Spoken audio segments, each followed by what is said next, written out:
Jateng Radio dengerin Jateng dari mana saja Kang Mas dan Bayu Jateng bicara. Dan hari ini bertepatan dengan Hari Kesehatan Mental Sedunia, tepatnya 10 Oktober 2024 ya. Temanya kita pun juga menyesuaikan nih Kang Mas dan Bayu. Dan sudah hadir bersama saya Dr. Anita Virgianti SPKJ. Selamat siang dok. Selamat siang. Ini Dr. Anita yang kedua ya hadir ke sini ya. Semoga tidak bosan-bosan nanti sering-sering hadir ke sini ya untuk menjawab pertanyaan dari Kang Mas dan Mbak Yu semuanya. Nah, hari ini kita akan membahas tema yaitu saatnya memprioritaskan kesehatan jiwa di tempat kerja. Nah, ini kita sedang memperingati yang namanya Hari Kesehatan Mental Dunia nih dok. Nah, ini boleh disampaikan sejarahnya dulu nih seperti apa sampai akhirnya Hari Kesehatan Mental Sedunia ini bisa diperingati gitu dan kita harus memperingatinya gitu. Iya baik. Jadi untuk kesehatan jiwa, kita tahu bahwa kesehatan jiwa itu sulit ya untuk menyampaikan itu karena dulu mungkin kalau sekarang ini kita sudah lebih gencar terkait dengan kesehatan jiwa, tapi di masa yang lalu ada stigma, ada diskriminasi yang melekat pada mental health ini. Jadi ada momen khusus yang dicanangkan oleh WHO untuk kita bisa mulai aware terkait dengan kesehatan jiwa ini. Dan sudah cukup banyak ya materi-materi yang sudah ada di peringatan di tema-tema WHO. Dan kali ini kita akan mengangkat tema terkait dengan kesehatan jiwa di tempat kerja. Nah karena kan mungkin mental health itu kan banyak ya, maksudnya faktornya tuh bermacam-macam gitu. Nah kenapa kok sampai yang diangkat adalah yang diprioritaskan adalah kesehatan jiwa di tempat kerja? Apakah sudah sangat mengkhawatirkan itu dok atau bagaimana? Ya, jadi kalau kita lihat dari data global itu 70% penduduk dunia itu ada di taraf usia produktif yang bekerja ya 70%. Dan permasalahan kesehatan jiwa itu sendiri itu juga meningkat tajam. Nah, dan ternyata ada kaitan tuh antara kita bekerja dengan kesehatan jiwa kita. Ya, dan kalau kita lihat lagi lebih dekat ya, kita bekerja paling tidak 8 jam sehari. Terus nanti 8 jam berikutnya adalah istirahat yang banyak-banyak ya jamnya ya. Nah, 8 jam sisanya itu terbagi di banyak hal yang kecil-kecil. Sebenarnya nggak kecil juga ya. Berat ya. Iya, jadi seakan-akan dunia kerja ini merupakan mayoritas waktu kita, sehingga ketika kita tidak melakukan sesuatu yang kita bisa happy di situ, kita bisa menikmati di situ, tentu akan jadi suatu permasalahan. Dan karena tadi kita kan hidup itu tidak hanya bekerja saja, ada aspek lainnya, misalnya keluarga, kemudian teman-teman, atau mungkin juga kita sendiri. Nah, itu ketika itu tidak balance, nah itu akan jadi suatu permasalahan yang luar biasa kita hadapi. Betul. Nah, nanti mungkin kita bisa bahas selanjutnya. Nah, itu dia. Nah, kalau sejauh ini masalah-masalah apa nih, Dok? Yang sering muncul, masalah yang sering muncul di tempat kerja seperti itu, Dok? Gesekan-gesekan yang banyak gitu yang terjadi. Ya, jadi kita bisa lihat dari beberapa faktor ya di sini. Mungkin dari faktor pekerjaan itu sendiri, misalnya beban kerjanya kok ini berlebihan ya, atau mungkin kurangnya kontrol dari terhadap suatu pekerjaan seperti itu, atau pekerjaan yang risikonya tinggi. Mungkin juga dari faktor sosial di tempat kerja, misalnya kurangnya dukungan sosial, terus kemudian adanya pelecehan, perundungan, itu juga cukup banyak ya. Betul. Terus kemudian faktor lingkungan kerja itu sendiri sekarang ini misalnya terkait dengan iklim saja kan, kita mungkin kalau kita sendiri kerja di tempat yang cukup nyaman ya, ada AC dan sebagainya, tapi bagaimana dengan mereka yang tidak ada fasilitas itu? Itu kan juga sesuatu tantangan tersendiri bagi mereka untuk melakukan suatu pekerjaan. Terus kemudian juga dari faktor lingkungan organisasi itu sendiri, misalnya leadership, budaya kerja, atau mungkin adanya ketidakjelasan tugas dan tanggung jawab. Nah, ini juga akan membuat seorang pekerja itu akan mengalami masalah di kesehatan jiwa. Bisa terjadi suatu stres kerja seperti itu. Oke, jadi memang faktor pemicunya banyak ya. Nah, tapi kalau misalkan ini apa namanya, hal seperti itu kan pasti juga bisa diminimalisir gitu kan. Nah, itu mungkin ada nggak sih cara-cara untuk meminimalisir agar tidak terjadi hal-hal yang tadi sudah dokter sebutkan gitu? Ya, tentu ada. Jadi kita perlu melihat dulu nih apa work life balance ya dari diri kita. Itu ada 3 faktor, dari diri kita sendiri, dari support system kita, dan juga dari pekerjaan itu. Nah, ketika kita misalnya dari sisi seorang individu itu, bagaimana kepribadian individu tersebut. Oke, kepribadian individu ya. Terus bagaimana dia coping terhadap suatu permasalahan. Nah, terus kemudian bagaimana kesehatan fisiknya dia sendiri. Itu sangat-sangat berhubungan dengan dia melaksanakan tugas tersebut gitu. Terus kemudian dari support. Nah, keluarga itu yang aspek penting bagi diri kita. Ketika keluarga itu support, baik-baik saja, anaknya baik, hubungan relasi suami istri juga baik, orang tuanya juga baik dan sebagainya, tentu akan memberikan support, semangat bagi si individu ini untuk bekerja, gitu kan. Dan kalau misalnya tidak ada permasalahan, tentunya di pekerjaan dia akan bisa konsentrasi. Beda kalau misalnya kok ini pagi-pagi aduh kok anakku demam gitu kan, padahal hari ini ada presentasi, tentunya nggak bisa konsen ke presentasi itu, seperti itu. Ya, dan kemudian tadi dari aspek lingkungan kerja itu sendiri. Jadi memang macam-macam ya penyebabnya seperti itu ya dok ya. Nah, cuma kan kadang mereka nggak sadar itu nih dok. Maksudnya, aduh, kenapa ya kok saya bisa sukanya berbeda nih ya. Maksudnya saya sering nggak nyaman, kan belum tentu kesalahan dari teman-temannya, atau bisa jadi sebenarnya dari individualnya sendiri gitu. Oh, kenapa ya kok saya, kadang kita butuh koreksi diri sendiri ya. Kenapa kok saya ini begini ya dok, atau kenapa kok teman-teman saya begini. Nah, itu kita mendeteksi itu bagaimana gitu dok? Ya, jadi kalau kita ada permasalahan dengan hubungan relasi ya, relasi dengan teman kerja, kita perlu melihat dulu ke diri kita sendiri dulu. Sebenarnya saya sedang baik-baik aja atau enggak sih gitu. Karena kadang-kadang kalau kita tidak sedang baik-baik saja, kita akan gampang sensi ya, lotnya lagi banyak terus dipecandain kadang-kadang, terus kita apaan sih, lagi masanya serius nih, jangan bercanda terus gitu kan ya. Nah, kita lihat dulu diri kita, apakah kita sedang baik-baik aja. Nah, setelah itu kita perlu menerima dulu, oh saya sedang nggak baik-baik aja. Kalau saya nggak baik-baik aja kayak gini, nanti akan responnya nggak bagus juga gitu. Nah, kalau kita menyadari itu, kita bisa bilang nih ke temen misalnya, aku lagi nggak baik-baik aja, tolong jangan bercanda dulu ya, aku pengen serius dulu nih. Terus kalau enggak, ya udah aku tak menyendiri maksudnya. Tak selesaikan dulu tugasnya, nanti setelah aku selesai semua kita hangout bareng ya gitu. Nah, itu akan lebih enak. Tapi ketika kita tidak mengerti diri kita, nah tentu nanti itu loh, kalau bercanda tuh kelewatan banget sih, aku lagi sibuk, nggak tahu po ya gitu. Ya memang mungkin nggak tahu gitu kan. Betul. Ya gitu. Jadi sebelum kita mengubah atau mengubah yang lingkungan kita perlu introspeksi dulu di diri kita. Apakah kita memang sedang dalam baik aja atau enggak? Karena it's okay, not to be okay itu nggak apa-apa. Asal kita menyadarinya, kita bisa membuat diri kita beradaptasi dengan nggak nyaman itu. Oke. Nah, mungkin yang paling dinanti-nanti juga nih, bagaimana sih menciptakan ini ya, menciptakan suasana kerja yang ideal. Maksudnya suasana kerja yang enak itu seperti apa sih dok? Ya, jadi memang ada beberapa yang bisa kita lakukan ya, dan ini perlu komitmen dari seluruhnya, dari top manajemen sampai dengan pekerja, dan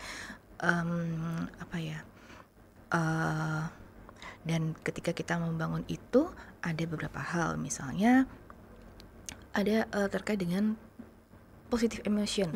Kita menciptakan lingkungan yang emosi itu positif, misalnya sapa, senyum di pagi, ketika kita pagi ketemu gitu kan ya. Kalau pagi kita datang udah cemberut gitu kan nggak enak. Aduh, tuh kayaknya moodnya nggak baik. Betul. Itu sampai kayak menjadi ini ya, menjadi apa namanya? Wah, berarti orang ini tipenya begini gitu, sukanya marah-marah gitu ya, Dok ya. Iya.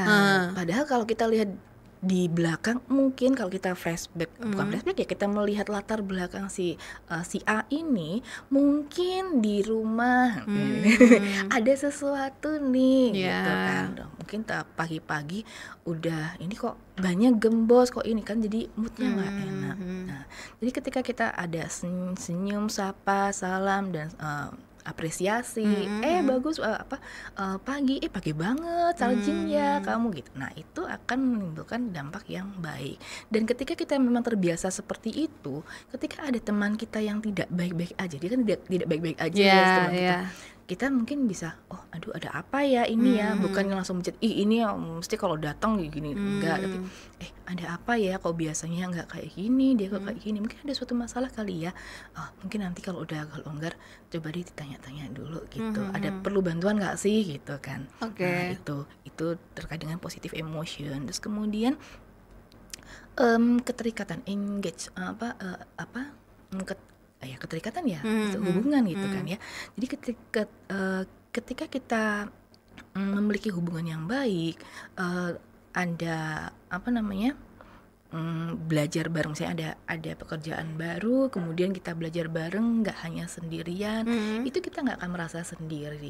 Dan oh iya ya, ini memang tugas ini untuk bersama nih, beban kita bersama gitu. Kalau kita sendirian mengerjakan, aduh aku merasa sendiri, nggak ada yang ngerti aku, tugasku kok banyak banget dan sebagainya gitu kan. Itu rasanya tuh akan mudah memunculkan rasa kalau sendiri itu nanti akan mudah memunculkan rasa ke arah depresi. Gitu. Terus kemudian positive relationship, kita perlu melihat, mengenali tim kita, nggak hanya kita kenal nama aja tugasmu apa gitu, tapi juga mungkin lebih dalam lagi, yang bisa lebih akrab lagi.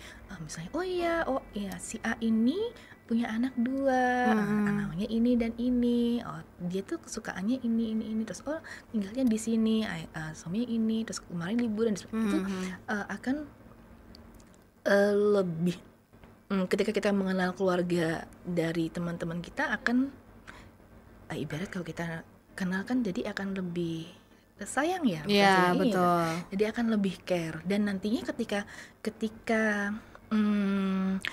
sama sebaliknya, ketika kita misalnya ada sesuatu hal dengan keluarga kita, anaknya sakit ya, ya udah deh dijenguk yuk bareng-bareng gitu, itu nggak akan ngerasa sendiri. Gitu. Terus kemudian meaning, jadi kita punya tujuan hidup dari hidup kita gitu kan ya, ada aktivitas sosial, keagamaan dan kegiatan yang positif. Itu akan membuat kita lebih bahagia di situ.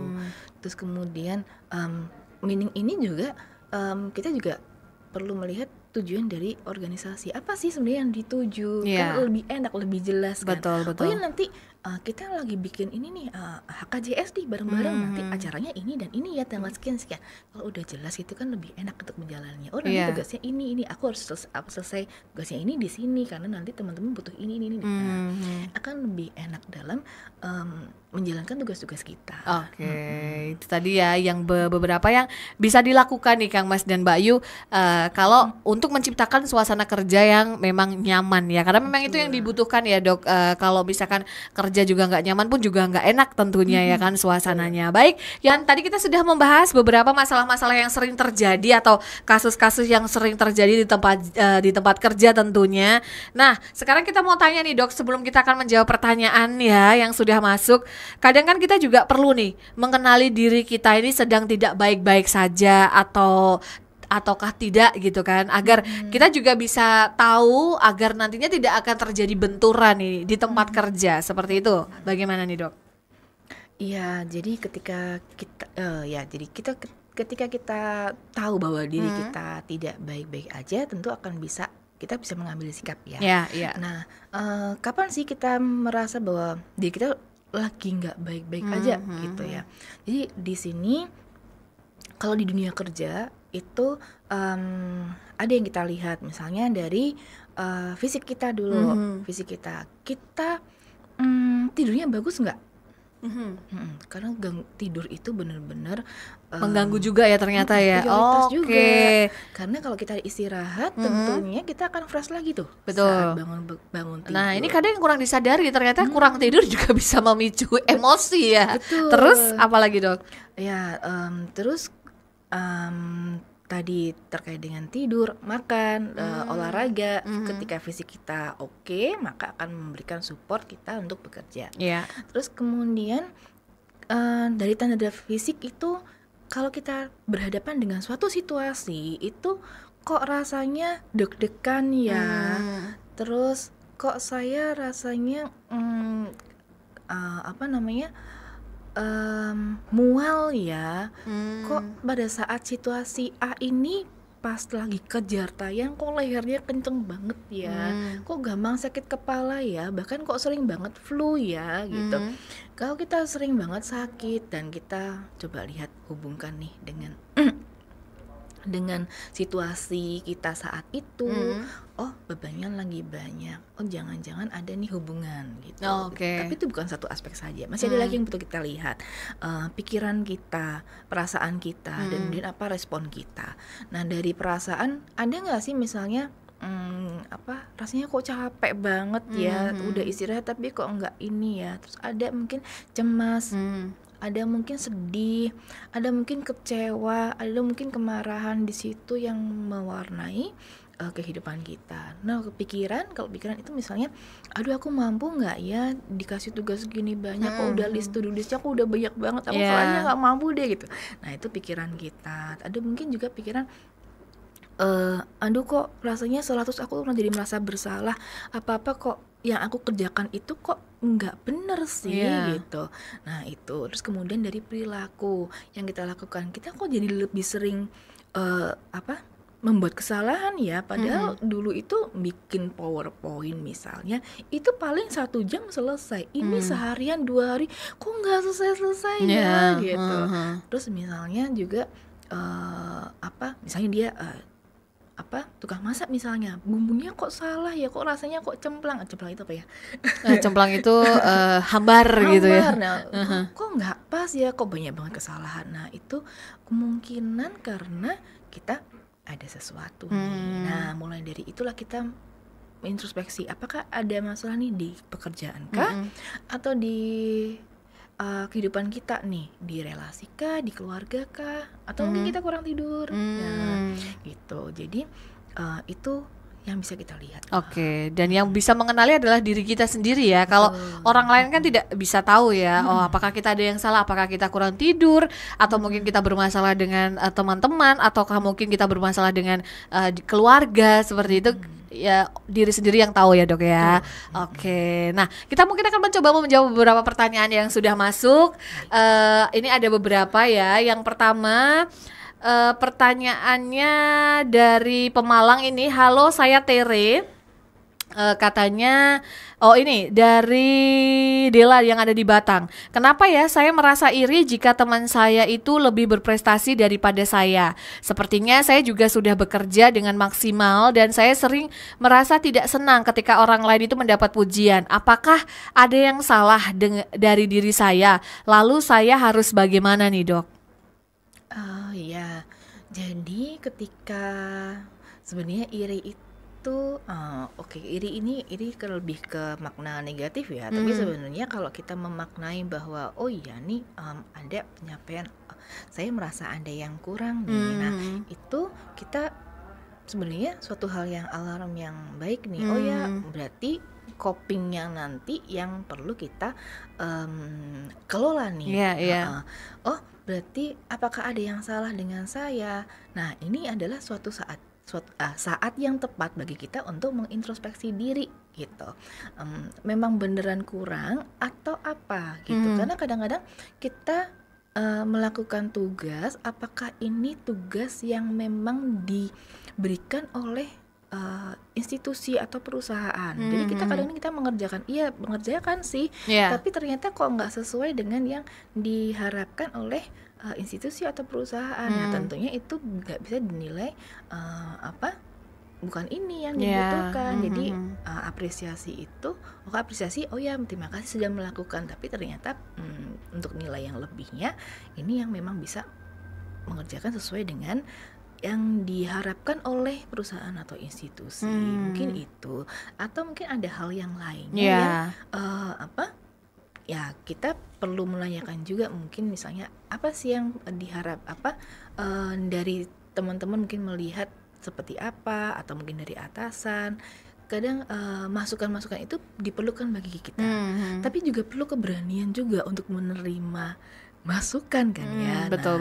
Nah itu berarti pertama adalah langkahnya kita mengakui, oh ya ada sesuatu nih dari saya yang mungkin kurang, sehingga saya butuh masukan. Nah konsekuensinya ketika diberikan masukan, jangan marah gitu ya. Introspeksi dan perbaiki. Itu dia. Jadi intinya adalah itu ya, kalau memang ngerasa ada yang salah, terus kemudian ada yang mengoreksi, ya jangan marah gitu kan, karena siapa tahu itu bisa menjadi masukan yang baik untuk kita gitu. Berikutnya dari Brebes ada Keniro, izin bertanya, saya itu sering negative thinking, apalagi ingin melaksanakan sesuatu atau kegiatan gitu, padahal pikiran saya itu belum tentu terjadi saat saya sudah melakukan hal tersebut. Ibu tolong kasih tipsnya supaya hal tersebut tidak terus terjadi kepada saya, karena hal itu juga membuat saya overthinking terus katanya. Ya, jadi overthinking ini memang suatu banyak juga yang mengalaminya ya. Overthinking itu sebenarnya bagian dari cemas. Jadi ada cemas, ada takut. Ketika kita takut, kita tahu nih objeknya, misalnya, oh di situ ada ular. Saya takut kalau dia nanti gigit saya. Gitu. Tapi kalau kecemasan itu belum terjadi, belum ada di hadapan kita, tapi kita memikirkan itu berlebihan. Nah, itu yang namanya overthinking. Nah, pasti tadi Keniro. Keniro tadi merasa nggak enak di perasaannya. Mungkin ada deg-degan kah, ada mungkin gampang keringat dingin kah. Nah, juga mungkin ada gangguan tidur kah gitu. Karena ketika overthinking itu menguasai kita, tentu kualitas tidur kita juga nggak akan bagus. Kita nggak bisa jatuh tidur dengan mudah karena pikiran jalan terus. Nah, bagaimana cara menyikapi itu? Coba deh kita list dulu, apa sih sebenarnya yang membuat kita seperti itu. Di list dulu ya permasalahannya mungkin ya. Apa atau mungkin situasi apa sih yang membuat kita jadi berpikir, misalnya kayaknya misalnya anak-anak kuliah besok ada presentasi, atau kita sendiri dapat tugas besok presentasi ya di hadapan dewan misalnya gitu kan. Terus aduh kayaknya nggak mungkin deh, mana nanti besok harus ada nganter anak ini di situ, dan semuanya udah overwhelmed gitu kan. Jadi kita aduh mana yang ini, nanti kalau aku gini gimana, kalau ini gimana gitu. Berarti kita, kalau kita sudah lihat tadi kan di list ya apa saja, kita prioritaskan yang mana. Kemudian kita perlu belajar terkait dengan mindfulness. Mindfulness ya. Ya, jadi mindfulness itu bagaimana kita bisa berada di saat ini, di situasi ini, apa sih yang ada pada diri saya, yang terjadi pada diri saya, dan apa yang akan bisa saya lakukan di situasi ini. Jadi kita tidak melihat lagi, nanti kalau pada saat presentasi gimana? Nah, itu kan suatu hal yang ada di pikiran kita, belum terjadi. Kenyataannya adalah presentasi itu masih seminggu lagi, masih ada waktu untuk menyiapkan, masih ada waktu untuk bertanya pada seseorang yang memang sudah pernah apa saja. Nah, itu bisa kita tata seperti itu. Jadi memang harus kita, ya diri sendiri lagi ya, kembali lagi ya. Jadi yang tahu permasalahannya apa saja di list, kemudian nanti barulah kita bisa ngerti, oh ternyata ini nih yang men-trigger kenapa kita bisa sampai cemas atau terlalu overthinking. Nah, kalau sudah nemu itu baru nanti kini harus kita dulukan yang ini gitu ya, Dok ya. Nah, tapi itu memang perlu latihan, Mbak. Nggak bisa kita hanya misalnya dengar dari radio ini terus langsung gitu, nggak bisa. Jadi harus latihan, dan latihan itu pun juga ada mungkin ada cara untuk membantunya dengan relaksasi. Karena kalau pas overthinking itu kita nggak bisa gerambiang ya. Jadi ketika kita relaksasi, kita lebih tenang, lebih rileks, kita pun berpikir bisa lebih fokus. Iya, mungkin olahraga yang cocok untuknya adalah yoga kali ya. Jadi meditasi terus gitu ya. Meditasi. Oke, baik. Semoga sudah mulai terjawab ya. Berikutnya kita menuju ke daerah sebentar. Ini hari ini ya, ini sepertinya sebentar. Badak apa ya? Ini daerah mana sih? Oh, ya, dia mau tanya. Katanya ada Kenan di Medoho. Robot aja bisa bunuh diri di tempat kerja, apalagi manusia yang punya emosi. Saya setuju dengan upaya-upaya yang mengarah pada terciptanya lingkungan kerja yang kondusif atau nyaman. Pertanyaannya, di lingkungan kerja khususnya sektor formal, apakah bagian HRD yang paling bertanggung jawab terhadap terciptanya suasana nyaman ini atau sepenuhnya diserahkan pada kesadaran masing-masing pekerja? Nah, ini yang tadi saya sampaikan juga ya. Jadi kalau di lingkungan kerja itu semuanya harus ikut andil, dari top manager sampai dengan pekerja seperti itu. Jadi dan itu ada dalam sistem seperti itu. Jadi ketika hanya parsial saja yang andil, ya tentunya nggak bisa juga gitu ya. Misalnya sistemnya udah bagus nih, tapi dari individunya coping mechanism atau kepribadian ya cara dia mengelola emosi nggak bagus, tentunya nanti misalnya gampang banget sedih, gampang banget cemas, atau mungkin juga marah, tentu nanti akan mempengaruhi suasana ya. Suasana kita juga nggak enak gitu kan. Nah, jadi memang harus semuanya berpartisipasi aktif. Nah, kalau misalnya ada seseorang yang seperti itu, misalnya aku gampang banget cemas nih, ketika didekatin jangan menghindar, nggak apa-apa. Jadi kamu ada yang bisa kami bantu nggak gitu, atau ada sesuatu nggak, kamu mau menyampaikan nggak? Ketika memang ada hal yang seperti itu, kita boleh sih, ketika kita percaya. Dan seharusnya kita bisa menjadi orang yang bisa dipercaya. Kalau bercerita gitu nggak bocor kemana-mana ya. Nah, kalau misalnya seperti itu, ya bisa kok cerita, aku sebenarnya cemas kayak gini. Oh itu, kamu butuh bantuan apa? Kamu masih bisa nggak mengatasi ini sendiri? Butuh bantuan nggak? Nah seperti itu. Jadi tadi ketika saling support tadi kan, support tadi nggak hanya keluarga aja ya, saling support antar teman itu pun juga akan mendukung suatu lingkungan kerja yang baik. Oke, saling mendukung ya Dok ya. Berikutnya ada Elizabeth yang ada di Karanganyar. Saya sekarang sedang berada di dunia perkuliahan yang hektik banget sama tugas, belum lagi kerja kelompok. Terus kadang gak bisa bagi waktu, akhirnya jadi kecemasan yang luar biasa. Gimana ya caranya untuk enggak overthinking dan enggak cemas saat beban berat itu ada di para mahasiswa? Jadi ini semuanya yang nggak cuma mahasiswa, tapi juga kita di bekerja pun juga sama. Nanti kalau kamu bekerja banyak. Juga sama gitu. To-do listnya banyak sekali, dan kita juga diharapkan juga bisa seimbang di keluarga, di sosial dan sebagainya. Tadi prinsiply adalah kita tahu dulu nih apa saja sih yang harus kita kerjakan, benar-benar harus jelas. Kalau kita hanya ngawang saja yang dilakukan, aduh tugasku dari dosen A dan dosen B, harus ada ini ada itu, ada janji, ada harus ikut organisasi dan sebagainya. Nah itu kita buat to-do list dan kapan sih timetable ya, kapan sih ini harus selesai gitu. Kalau ini aku sehari ini hanya bisa ini saja, dan itu kita juga perlu bisa komunikasikan, misalnya yang memungkinkan untuk digeser-geser yang mana sih sesuai dengan kemampuan kita di hari itu, menyelesaikan yang mana. Misalnya pokoknya hari ini jalan-jalan ya. Waduh, sebentar. Jalan-jalan itu mungkin kayaknya di hari Selasa kayak kosong, bisa nih. Yang ini aku nggak bisa karena ini harus selesai dulu. Kalau ini nggak selesai, aku nggak bisa ngerjain yang lain gitu. Nah, yang bisa digeser gitu. Nah, jadi manajemen waktu ya. Manajemen waktu betul. Itu harus benar-benar ini ya, berlaku gitu ya, manajemen waktunya ya. Terus jangan goyang, harus konsisten ya dok ya. Nanti kan diajak ngapain dikit langsung mau gitu ya. Aduh tuh bisa goyang semuanya. Nah kalau masalah-masalah di tempat kerja tadi sudah disampaikan. Terus bagaimana sih mengenali kita yang sedang tidak baik-baik saja. Nah sekarang yang kita butuhkan juga adalah balance, balance ya.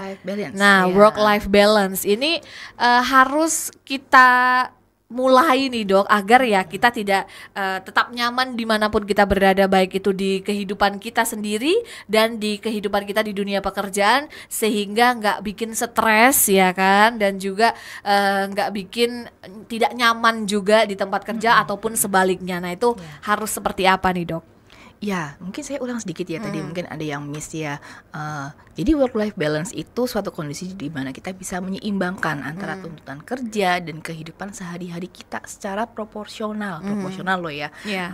Terus sehingga keduanya tidak saling mengganggu, justru saling mendukung satu sama lainnya. Misalnya nih, kalau pekerjaanku bagus, aku bisa produktif, tentunya harapannya hasil yang didapatkan juga akan tinggi nih. Nah, kalau misalnya penghasilan tinggi, keluarga juga akan seneng kan gitu.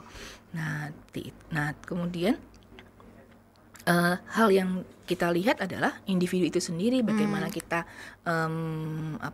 melihat suatu situasi, kemudian merespon hal tersebut, kemudian support system kita, baik itu keluarga, sahabat, lingkungan, dan juga pekerjaan kita, sumber daya pekerjaan itu sendiri, dan tuntutan pekerjaan itu seperti apa. Kita perlu kenali itu semua.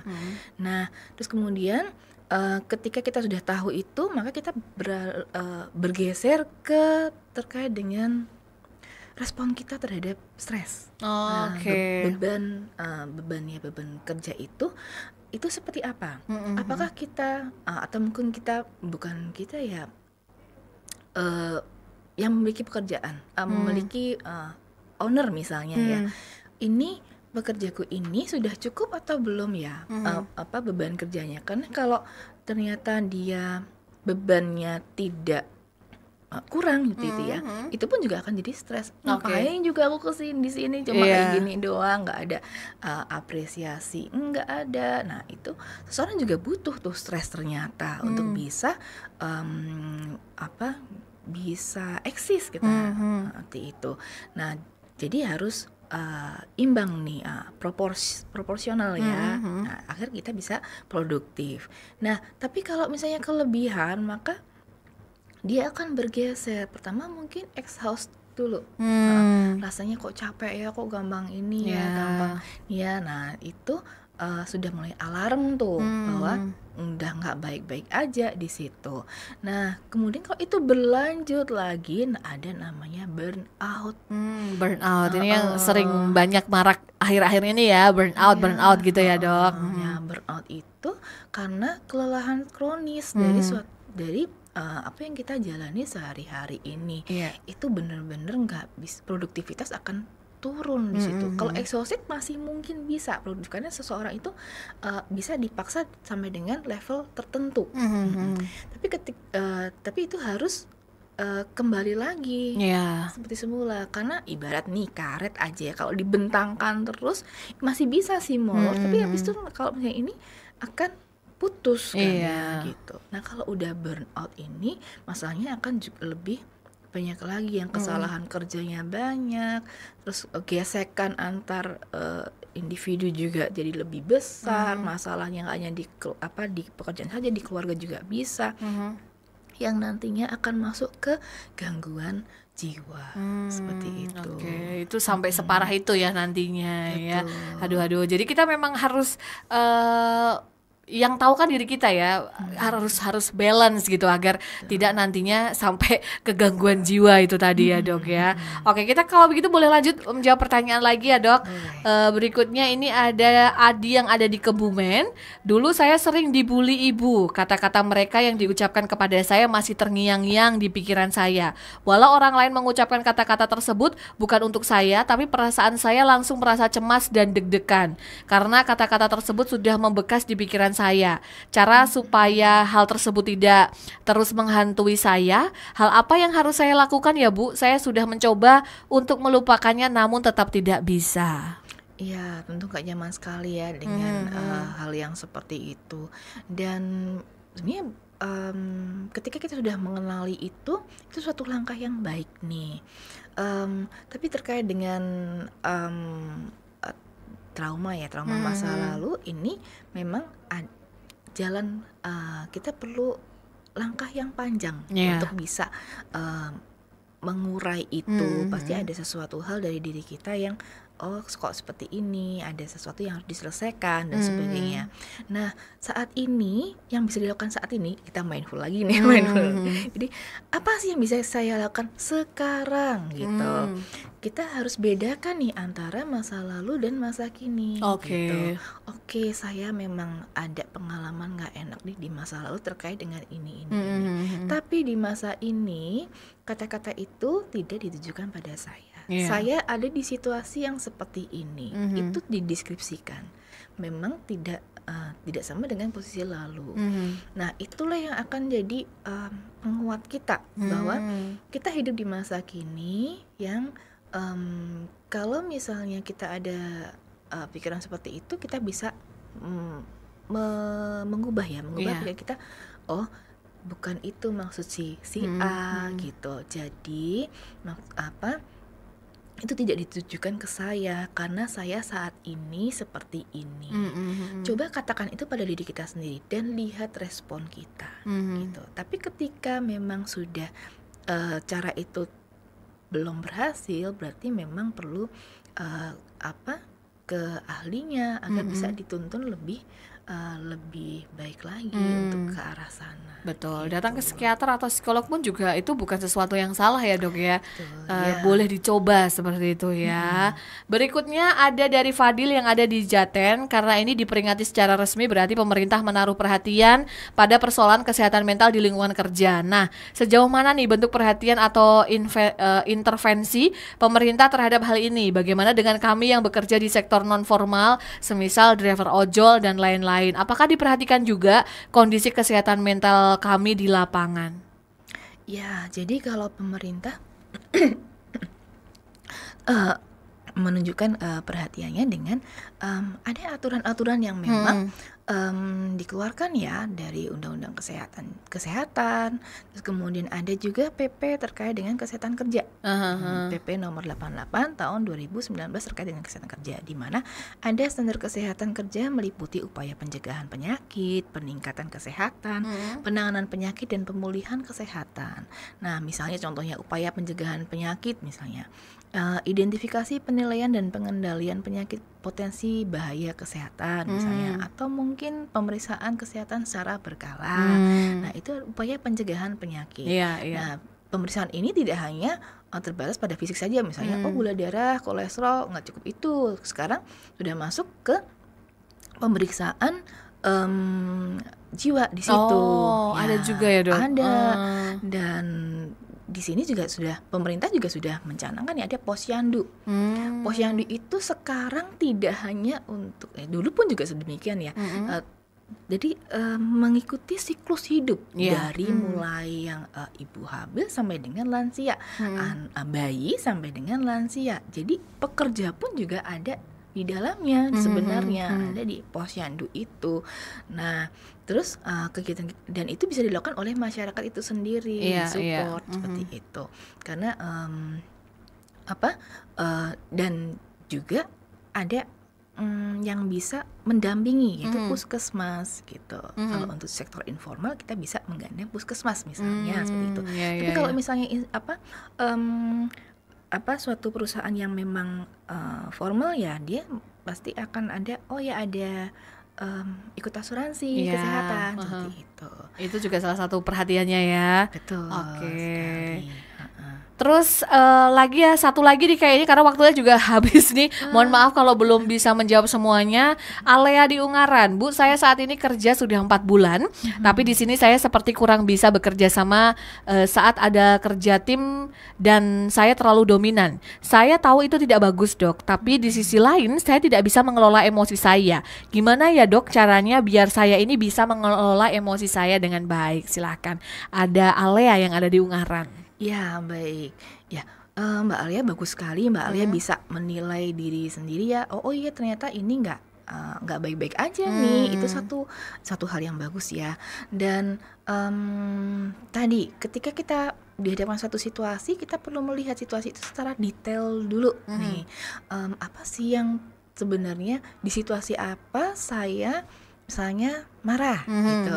Di situasi apa saya jadi terlihat dominan misalnya.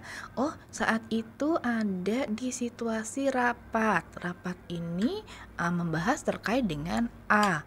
Terus saya merasa perlu banget untuk mengutarakan pendapat saya ini padahal gitu. nggak disuruh gitu mungkin ya Dok. Iya, nah itu apa sih sebenarnya yang membuat saya harus melakukan itu? Misalnya kita lihat lagi ke dalam, kenapa ya saya kok perlu mengutarakan itu? Mungkin ada oh saya perlu didengar, oh saya perlu menunjukkan eksistensi karena saya pegawai baru, saya pengen dinilai kompeten. Nah, kadang-kadang hal-hal yang ada di diri kita itu akan memunculkan respon dari kita. Nah, itu yang perlu kita sadari. Nah, gambaran mudahnya seperti itu. Nah, nanti coba dilakukan. Nah, kalau misalnya memang belum bisa ke ahlinya lagi nih, akan bisa dipandu karena itu ada modulnya khusus. Oh gitu. Iya, jadi di Bakesmas Bakesmas wilayah Semarang kami ada layanan saya di psikiater, kedokteran jiwa dan ada psikolog klinis. Jadi ada setiap hari di jam kerja ya. Jadi monggo Kang Mas dan Mbak Yu ya, kita sama ya. Kang Mas dan Mbak Yu bisa mengakses Bakesmas wilayah Semarang untuk mendapatkan konseling dengan ahlinya. Seperti itu ya. Semoga bisa menjawab ya Mbak Alea yang ada di Ungaran. Baik, karena waktunya juga sudah habis nih Dok. Closing statement nih untuk Kang Mas dan Mbak Yu yang pagi hari ini mendengarkan siaran live radio kita dan juga siaran live YouTube kita. Silahkan. Ya baik, terima kasih. Tadi kita berangkat dengan stigma ya, tapi sekarang ini sudah alhamdulillah sudah banyak yang care terhadap kesehatan jiwa. Jadi it's okay not to be okay. Ketika ada di diri kita atau teman kita atau atasan atau mungkin bawahan kita yang sedang tidak nyaman, nah itu kita perlu itu suatu hal yang manusiawi gitu ya. Kita perlu menyikapi itu bahwa itu suatu hal manusiawi. Dan kita juga perlu care. Oh ternyata kalau ada suatu permasalahan terkait dengan kejiwaan, maka akan berdampak pada keseluruhan hidup kita. Nah, maka dari itu mulailah untuk lebih aware dan terhadap kesehatan jiwa dan ya dilaksanakan untuk terkait dengan kesehatan jiwa ini di tempat kerja.